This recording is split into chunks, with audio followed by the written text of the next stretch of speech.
Hey all, I'm Jason Levon, the priest at St. Luke's Episcopal Church in Milwaukee, Wisconsin.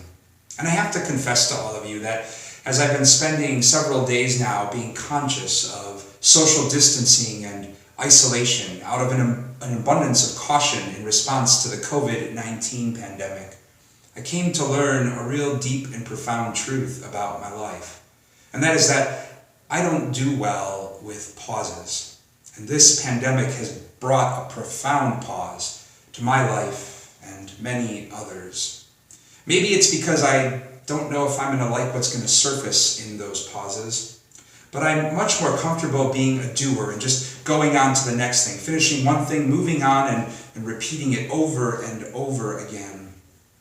I try to cover sometimes as a priest, wanting to look good, I guess, so I'll tell people that I'm a runner, and that's kind of my pause where I go out and get away from life.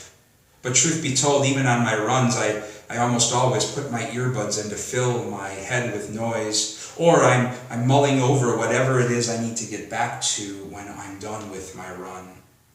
But everything shifted in a beautiful way today when I went out for a run over lunchtime.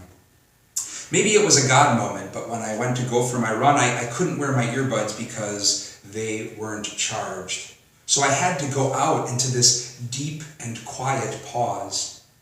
I run in an urban park in Milwaukee that's normally surrounded by very busy streets teeming with the noise of cars. But when I went out, everything was quiet. We're also very close to the airport here in Milwaukee, and you almost always hear the noise of jets taking off or landing, but that was quiet as well. And at first, as I ran into that deep and quiet pause, I was uncomfortable. But the more I settled into my run, the more I found myself settling into life and connecting in life in a new and rich and meaningful way, because I found myself hearing what I normally don't take the time to hear because I don't pause enough. And that came as I was running around the lagoon in the middle of the park. And what I heard was the deafening songs of red-winged blackbirds that were calling out to each other and trying to stake out a place to nest. Their songs proclaiming the promise of new life in spring. And not only that, but because I didn't have earbuds in and didn't hear cars or planes, I was able to hear the rush of air beneath the wings of geese that were flying overhead and landing in the lagoon. And when they landed in the lagoon, they didn't make waves. They made these gentle ripples that carried out until they reached the shoreline. And that got me thinking about how I often find myself coming to things like faith and hope and promise and grace and mercy in life, not so much because big waves crash over me, but through gentle, transforming ripples. Today, the church lifts up a ripple of sorts. Joseph, on this feast day of his, March 19th. Scripture doesn't tell us a whole lot about Joseph. Tradition has tried to fill in the gaps.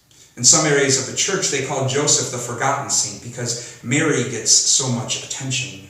I'm standing by a beautiful window of Mary here in our side chapel. I even have ink of Mary on my arm. But today we're invited to reflect on the gift that Joseph was, to God's amazing plan, fueled by this desire to draw him so near to us that it led God to wrap God's self in skin. And Joseph did that not as a wave, but as a quiet ripple, marrying Jesus' mother, Mary, accompanying the precious two into Egypt, and then bringing them to Nazareth. And it was as that ripple that Joseph became a beautiful instrument of God's desire to want to walk in our skin through life, in all of its chaos and uncertainty, anxiety and perplexity and confusion, and as Lent reveals, even in all of its darkness and suffering and death. And God chose to walk through all of that, not to magically take it away from our lives, but so that when we find ourselves walking through that anxiety and that darkness and that suffering and that death, we can find ourselves meeting their ripples of divine hope and life and peace and grace and mercy and redemption.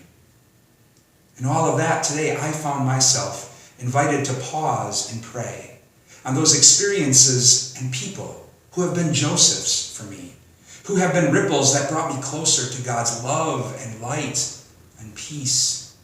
And also to pause and pray and reflect on how I might be being called by God to be a ripple of that love, light, and peace for others. And I invite you to pause and pray about the same. God's blessings to you all.